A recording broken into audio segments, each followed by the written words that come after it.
Minnesota car culture here. I'm Zach. I'm Roman. And today we're going to be telling you 7 things to expect when buying a used Miata.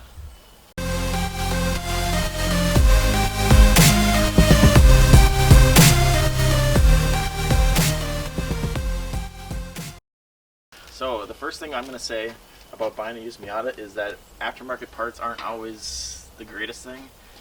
One thing I can definitely vouch for is when I bought my red Miata, the turbo kit said it needed work, and I think he just said it was like a basic tune or something like that. That's completely wrong. Every single like cast iron part, which is turbo, intercooler, downpipe, all that stuff was cracked and non-repairable.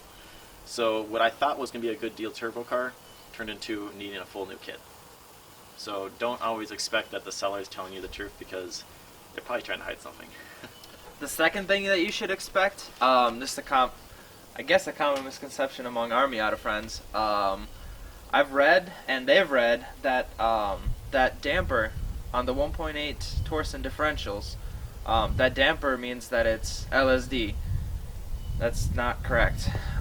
Zach can definitely vouch for that one. And we're yet to find out about you. Yeah, I still haven't checked mine. I have a damper, but as I found out with Zach's, that damper doesn't mean squat. It just means it's a 1.8 diff, it just means it's a 1.8 diff. Manual diff.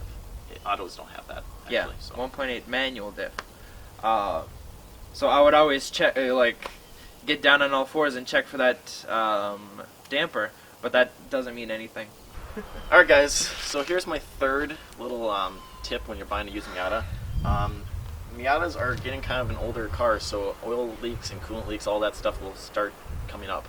One thing that the oil pan on the Miatas sound like it's a fairly easy fix, but it isn't. The two ways to fix an oil pan leak on a Miata is to either pull the engine out or drop the subframe. So what you thought was like a 14 or 15 bolt fix is turned into, what, 100,000 bolt fix. So it's not as easy as you think it is, but oil pan leaks are also commonly misinterpreted for a cam angle sensor O-ring failure, or a front or a rear main seal. So check those. I mean, they're kind of harder to check, but most commonly it's the cast O-ring, and that's only about 25 cents. So that might be your oil pan leak.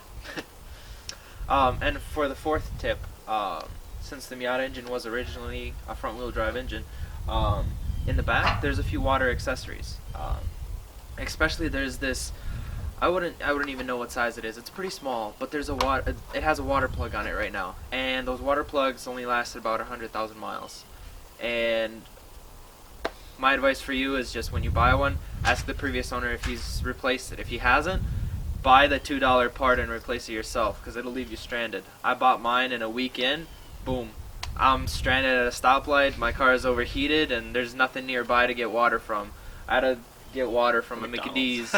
From a McDonald's. Actually, through the large cups. 3 of them. Yeah. So yeah, it's a $2 part, and if you got 25 minutes at home, just replace it. It's worth it. Alright guys, so the fifth mod is that when I was originally looking at Miatas, I was always kind of like, in the social life, is that Miata owners have an interesting lifestyle. As you can tell, based on pretty much every car form. Anyways, when I first bought it, my first Miata was definitely owned by an interesting character. The car seemed pretty cool when I got there, but 2 or 3 days later I found this hat behind the seat. If you can't see it here, it says "Buck them all." I don't know what that means, or what that sometimes you just gotta buck them all required, or what the owner decided to do with that hat, but Miatas generally bring in some interesting crowds, so that isn't really a thing to discourage a sale, but just understand that there's probably some interesting things that happen in that Miata. You'll find some stuff. The sixth thing to look out for. I guess I haven't really had a problem with this. It was mostly Zach.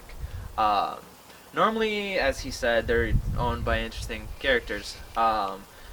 Chances are you'll end up scoring one with kind of big, ugly chrome wheels, because a lot of the times they're owned by old guys, and they're really into chrome still. That was the case 2 times in a row for Zach. And these wheels weigh like 80 pounds a piece, and it's just ridiculous. Yeah. So if you are looking into getting a Miata, and you're pretty serious about it, and you're browsing Craigslist and you find a really nice set of wheels that are lightweight with nice tires, I would say snag them, because when you get a Miata, you probably won't like the wheels that are on it. Whether they're stock wheels or Yeah. these style of aftermarket wheels. Yeah. I mean, I'm not gonna say that.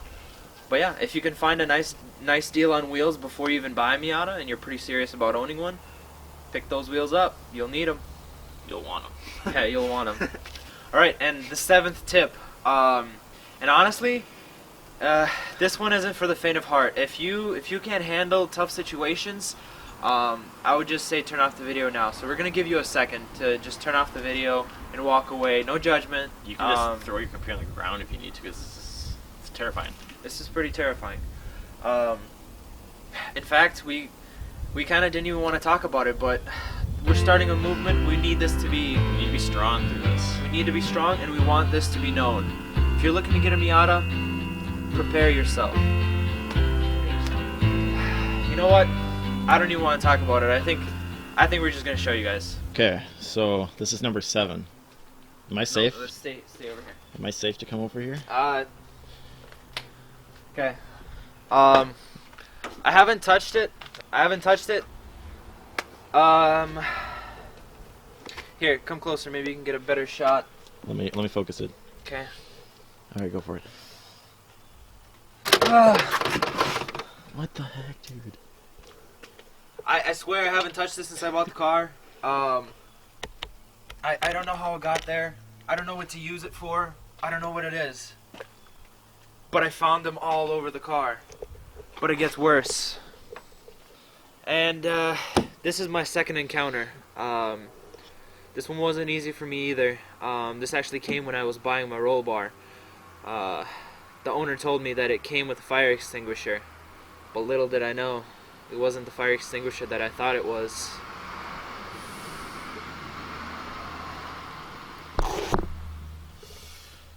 I don't know how to remove it. It's just in there. Dude, why is that there? Oh my gosh, dude. If you think you can own a Miata, prepare yourself. And the third, I recently made this discovery when I pulled the engine. I should have put the pieces together. The previous owner told me it was twin charged by Conair Performance, but I just didn't put the pieces together. So you can imagine my surprise when I removed the engine and found this. This is probably the worst one yet. I don't know how to remove them. The Miata life is hard. What are you gonna do, man? I think I might have to scrap it. Yeah, I think it's ready to go. Alright.